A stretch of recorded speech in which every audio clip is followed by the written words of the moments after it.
Many of you posted, what about dash cams? We did all the other fun things at AutoZone and Murray's and Walmart, especially the sound system. But it's time to tell the difference between a really crappy dash cam and the good ones.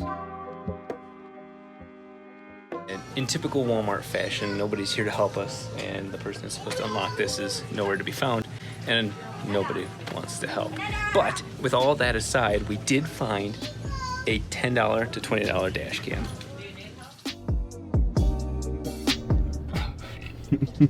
We did it. We found a $10 dash cam in place of the $20 dash cam here at Walmart. I have to tell you, you saw that lady in the background, and she of course was offended that I stated the truth. This is not a paid for video, and I will be honest, Walmart sucks. The employees don't want to help. So all of that barred, the experience of going to Walmart is one priceless part of the United States of America, but let's see just how bad this is. So here it is in all of its glory, a $9.70 with California tax dash cam. Let's dig into it and see what this thing is all about. What does $9 in dash cam get you? Fancy little protective sleeve. It is pretty lightweight. That's my very first impression. This, I'm gonna tell you right now, I don't even need to do any sort of test. This sort of suction cuppy thing is going to fail, especially in hot weather. It gets all weird, this plastic or rubber falls apart. Of course, it plugs into a car cigarette lighter. It does seem to have a lot of excess wire for us to make this connect and kind of feed it in and snake it behind plastic molding. Finally, this thing does say it comes with a memory card. Granted, if you read the outside of the how-to, it's only 4 gigs. All right, well, that's it. We only get 3 things: the camera, the mounting bracket, and the cable. That means that the SD card must be in here already. Oh, yep, 4 gig micro SD card. For such a budget piece of equipment, what car should we test this out on? The CTS-V? It just doesn't feel right. The 4-rotor? No, it's not ready yet. That doesn't even have a cigarette lighter. The Diablo. How about the Insight?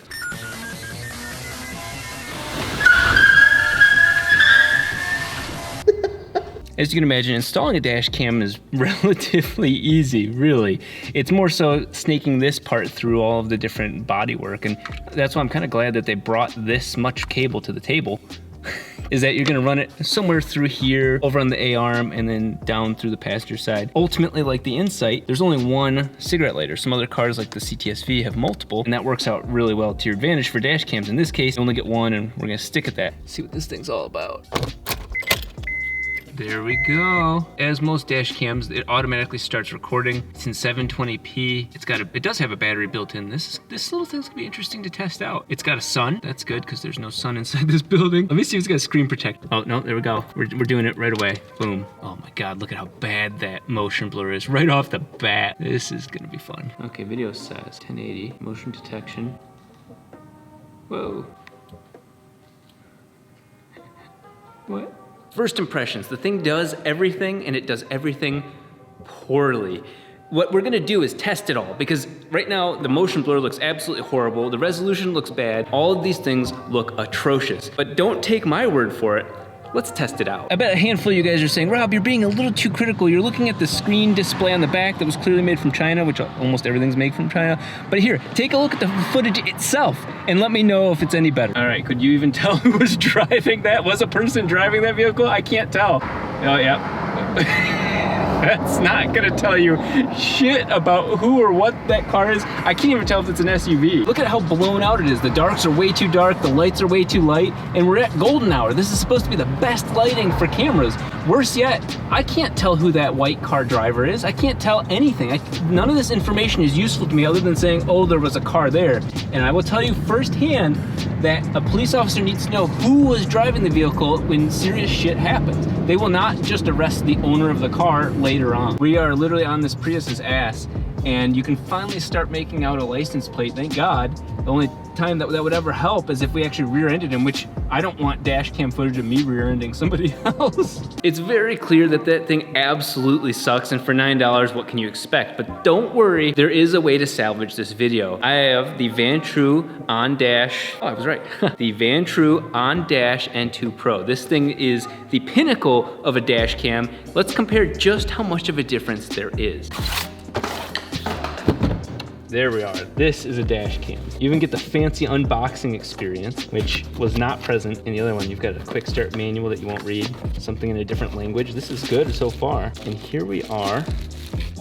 Oh, oops, I was touching the backwards cam. So look at this. This one not only records up front at 1440, but also lets you record the passenger compartment. Probably good for Uber drivers or YouTubers like me. Tons of features, tons of options, and it uses the same micro USB cable. Just like your Apple experience, you got your accessory bin with a nice locking little suction cup there. Its own cable. It's a little short, but I'm not gonna hold that against them. And a baggie of what? What's in this? Oh, okay, never mind. This is definitely even longer. There's more cable to this. Granted, that wasn't one of the problems with the other one. This is a pretty beefy cable. Fortunately, these two use the exact same USB cable, so we'll just swap that part over. But the Vantrue already shows you it looks much beefier. It's got the rear view camera built into it already, and it shoots at 1440. We're just gonna go ahead and put it right in the same general area and turn on the car.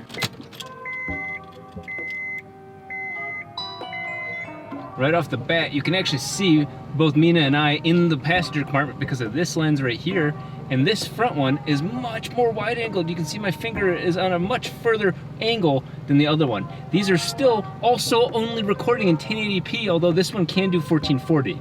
So 1080 versus 1080, let's see the footage comparison. So we're doing a rolling shutter comparison. Wide angle makes this a little bit easier to see the cars in view for a longer period of time.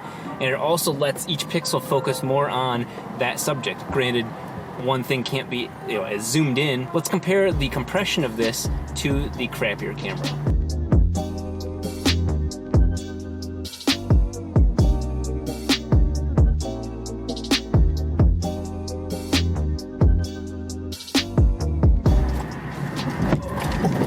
Off-road insight. The wide angle makes it harder to see the license plate on the little baby screen, but we're about 30 feet, maybe 20 feet from the back of this Mercedes. Can you see the license plate?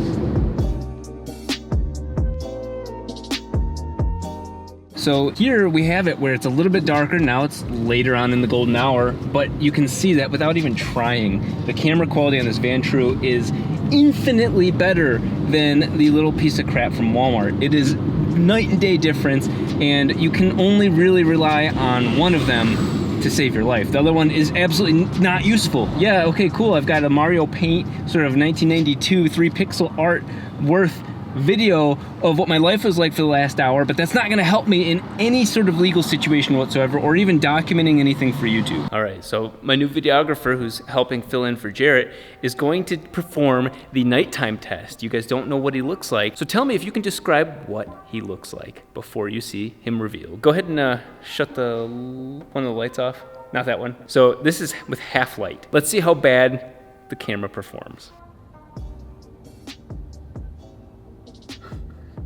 God, that's so bad.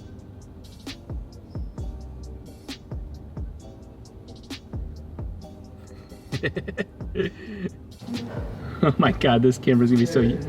There's no way this dash cam... Wait, close that door. Close that door, because maybe it has a shred of hope that it can see light. Come up to the front of the car.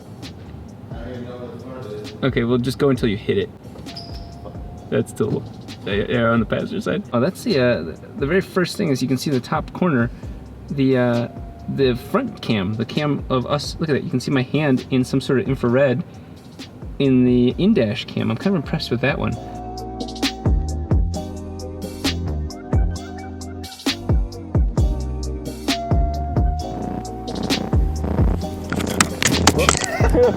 In summary, the question of most of these budget videos is the budget piece of equipment usable? Like, hey, if I'm gonna spend this, I'm gonna get less quality, but I'm gonna get something still useful. That is not the case in this video. This $9 thing, I would not remotely depend on it. It has no purpose inside of your car.